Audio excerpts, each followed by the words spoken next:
ఏపీలో senior IAS అధికారుల నుండి అదేవిధంగా రిటైర్డ్ కొంతమంది ఐఏఎస్ అధికారుల నుండి జగన్మోహన్ రెడ్డి గారికి వేకప్ కాల్ వచ్చిందంట.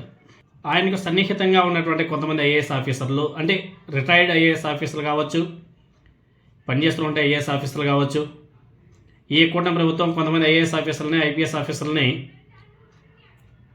కూర్చోబెట్టి శాలరీ ఇస్తుంది కదా. అంటే వీళ్ళందరూ కూడా జగన్మోహన్ రెడ్డి గారి క్వార్టరీ అని చెప్పేసి కొంతమంది ఆఫీసర్లని వాళ్ళకంతా కూడా పోస్టింగ్లు ఇవ్వకుండా కూర్చోబెట్టి శాలరీస్ ఇస్తున్నారు కదా. వాళ్ళందరూ కూడా జగన్మోహన్ రెడ్డి గారికి వేకప్ కాల్ చేశారంట.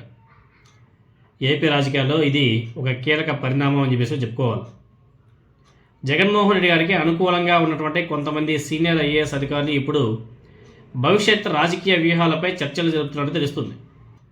ఈ క్రమంలోనే రిటైర్డ్ మరియు సర్వీస్లో ఉన్నటువంటి అధికారులు కలిసి అనధికారికంగా సమావేశాలు నిర్వహిస్తున్నారని చెప్పేసి గత కొద్ది రోజుల నుంచి మనం ఎల్లో మీడియా నుంచి వార్తలు వస్తున్న సంగతి మనం కూడా చూస్తున్నాం, వింటున్నాం. ఈ సమావేశాల్లో రాష్ట్రంలోని రాజకీయ పరిస్థితులు, వైఎస్ఆర్ కాంగ్రెస్ పార్టీ భవిష్యత్ అవకాశాలు, అలాగే ఎన్నికల వ్యూహాలపై చర్చలు కూడా జరిపినట్టు తెలుస్తుంది. ఎందుకంటే పచ్చ మీడియాలో రాశారు, ఏపీ రాధాకృష్ణ రాశాడు, ఈనాడులో కూడా రాశారు దాని గురించి కథనాలు.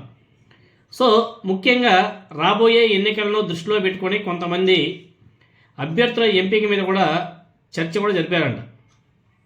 కొన్ని నియోజకవర్గాల్లో బలమైన గెలుపు అవకాశాలు ఉన్నటువంటి అభ్యర్థులని ముందుగానే గుర్తించాలని చెప్పేసి జగన్మోహన్ రెడ్డి గారికి సూచన కూడా చేశారంట.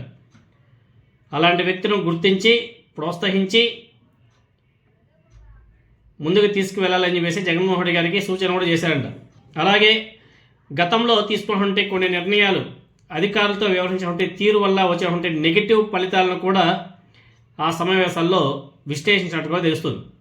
అధికార వ్యవస్థతో సమన్వయం లోపించడం కూడా ఒక ప్రధాన కారణం అని చెప్పేసి వీళ్ళు చర్చించుకున్నటువంటి అంశాల్లో ఇది కూడా ఒక పెద్ద అంశం అంట. అదేవిధంగా సీనియర్ అధికారులు జగన్మోహన్ రెడ్డి గారికి ఇచ్చినటువంటి ముఖ్య సూచనలు, సలహాలు చూస్తే అధికారులతో సమన్వయం పెంచుకోవాలి, తర్వాత గ్రౌండ్ లెవెల్ ఫీడ్బ్యాక్ను పరిగణలో కూడా తీసుకోవాలి, మీకు ఇష్టం వచ్చినట్టు ముందుకు వెళ్ళకూడదు, మీ ఫోటో చూసుకొని ఓట్లు వేస్తారు అన్న భ్రమలో ముందుకు వెళ్ళకూడదు, రియాలిటీ ఏంటి గ్రౌండ్లో, ఎవరు ఏమి కోరుకుంటున్నారు అవన్నీ కూడా గ్రౌండ్ లెవెల్లో నుంచి ఫీడ్బ్యాక్ తీసుకొని దానికి అనుగుణంగా ముందుకు వెళ్ళాలి అని చెప్పేసి సూచన చేశారంట. అదేవిధంగా మెయిన్ ఇంపార్టెంట్ అభ్యర్థుల ఎంపిక చాలా జాగ్రత్తగా ఉండాలి, అభ్యర్థుల ఎంపికలో చాలా జాగ్రత్తలు కూడా తీసుకోవాలి,